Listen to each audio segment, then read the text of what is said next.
And at the moment, just speaking conservation, there's a bill, say, like in South Australia, they're trying to ban bow hunting, which is being led by the RSPCA. Yeah, I saw that. Yeah, so it's just one of those topics at the moment, I guess, where we are in the year at the moment, where it's obviously it's pretty controversial for bow hunters who they want to be able to legally still be able to hunt, and so the RSPCA are looking for an alternative, and that alternative is basically because they're on the agreement that we should still monitor the numbers and then lower them, but they weren't done what they call ethically, which is by poisoning and chopper culls, which from any hunter who's seen it happen, it's absolutely brutal.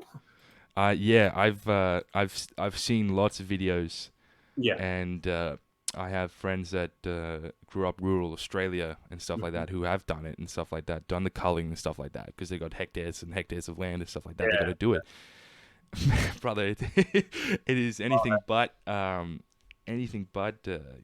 just ethical. You kind of you don't know where they're getting shot. They just get shot in the leg, and then they're just left to sort of just rot there. Yeah, we hunt a lot in the Upper Hunter Valley, just outside Newcastle.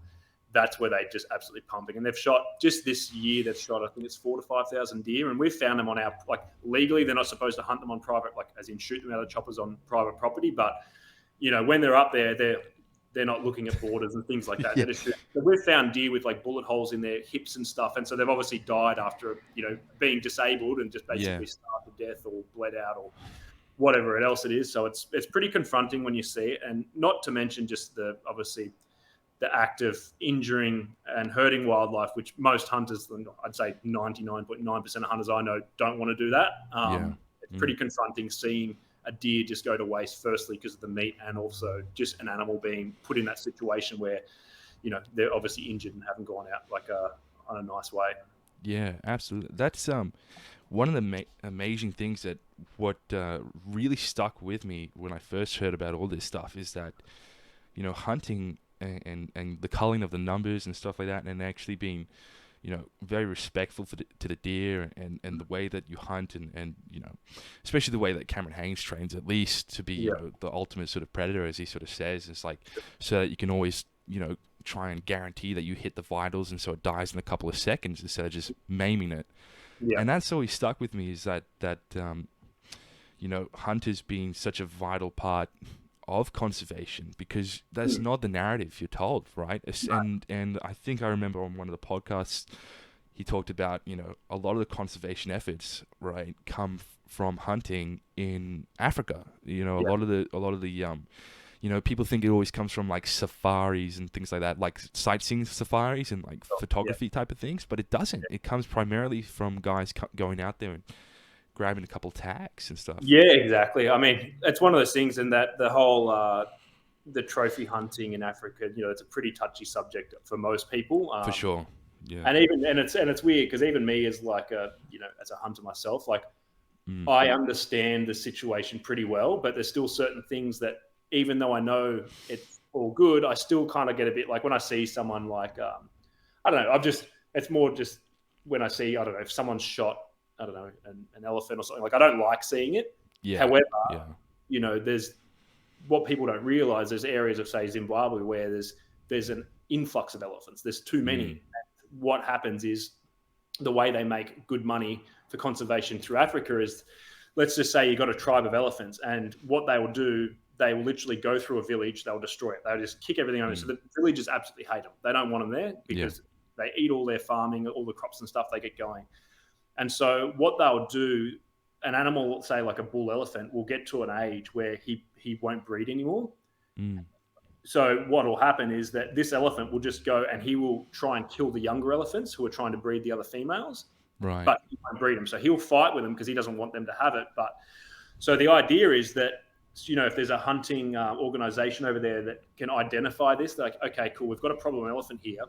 We've got a list of people in America, it might be wealthy American guys who are going to pay $400,000 or $500,000 to hunt this animal, a lot of money. So the alternative to that $500,000 is that a villager just goes and kills it for fun, and then they eat the meat, which is great. But it's so what will happen? Alternative is you get a wealthy American over there. He hunts the elephant.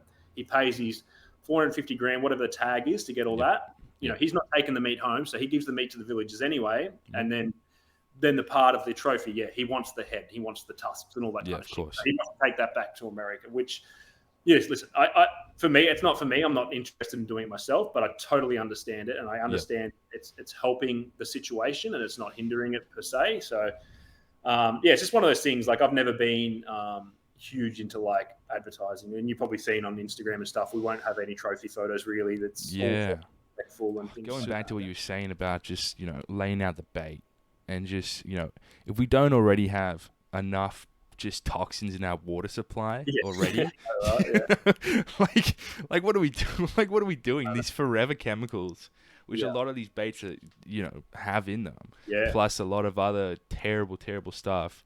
You know, like, everything just will come back to the waterways. No matter what you do, no matter how far away you are, rain just sweeps through everything. It's just, you know, it's funny. What do you think is the thought behind that being a more ethical approach? Like, couple that with the helicopter just gunning them down. Yeah, I don't know. I don't. And this is the thing. It's hard to get. And you've probably seen, like, you probably looked through a bit of social media the last week where all this is like, it's a bit touchy with hunters. You know, a lot of people sharing stories and things like that. It's just, I don't know what they're thinking, because you can't get a response out of them.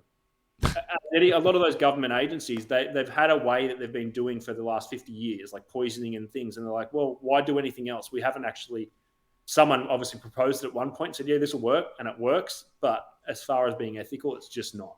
You know, trying to explain to them, like, our point of view and how we would like to see the animals managed, and how it could actually bring more money and things like, so even in Australia, like, you need a special license to process deer meat, and to become a venison butcher, you have to jump through a lot of hoops to do it. And it's like, really, in America, you don't need to do that. And here it's like, they don't carry any disease. Like, they're one of the cleanest animals we've got, like less than sheep and cattle and things like that. So for us, we're just like, we want it to become an available resource, and why not be able to go into your butchers and, like, at the moment, like venison, if you ever buy a bit of backstrap, it's $90 to $100 a kilo. Damn. So it's like, you know, you're talking about a bit of meat this big that's $100. Wow.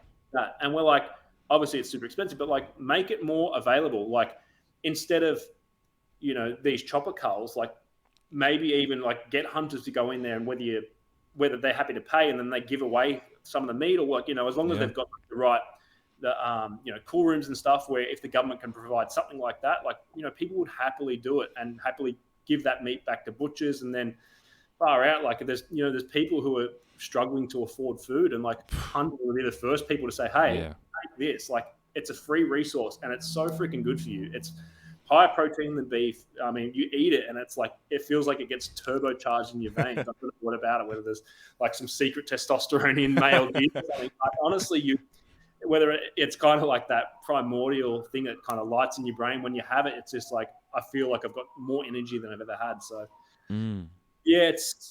as far as, like, you know, the baiting and stuff, like, nobody likes it, and we don't like seeing the animals die painfully. But you'd think it'd be more sort of like guys that are environmentally conscious and stuff would be on the forefront of this, right?